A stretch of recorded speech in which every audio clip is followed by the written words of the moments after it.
Ethan was a curious young man who loved reading old books and exploring. He lived in a small town on the edge of a forest, where there were legends about a time machine hidden somewhere deep within the woods. The legend was so old that people had stopped talking about it, but Ethan was not like the others.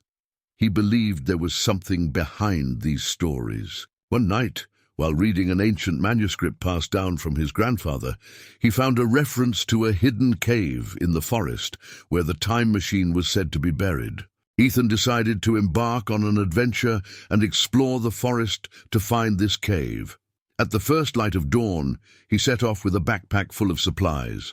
The path was long, filled with twists and rocky terrain, but he didn't turn back. After hours of walking, he finally reached the entrance of a dark cave, exactly matching the description he had read in the manuscript.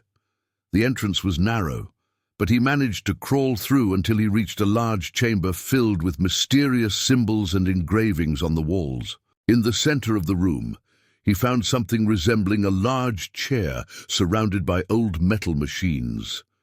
Ethan sat on the chair, and there was a control panel with different colored wheels and buttons. The moment he touched one of the buttons, he felt a strange dizziness, and the place around him began to shake. Suddenly, the room vanished, and he found himself in a completely different place. He was standing in the middle of an ancient city, bustling with people dressed in clothes from a bygone era. He didn't know what time he was in, but it seemed like he had truly traveled through time. Ethan began to explore the area and discovered that he was in the era of the Roman Empire. People were busy in the markets, and soldiers marched through the streets in their bronze armor.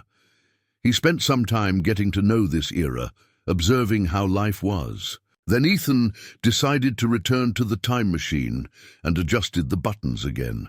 This time he was transported to another historical period, finding himself in the Middle Ages. There were massive castles, knights riding horses, and the sound of swords echoing in the distance. Ethan's adventures didn't stop there. He continued traveling through time, visiting ancient civilizations such as the Egyptian and Greek, and witnessed the birth of the European Renaissance.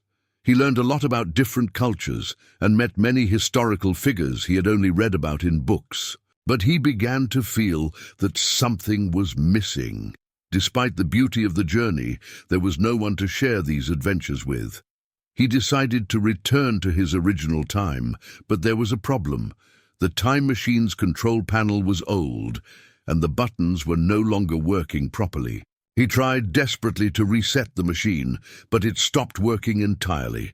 In a moment of despair, an old man in strange clothes appeared before him, resembling one of the ancient scholars. The man said, "I have seen you travel through time, but now it's time to return to your own time. This machine does not belong to you, and you must leave it here."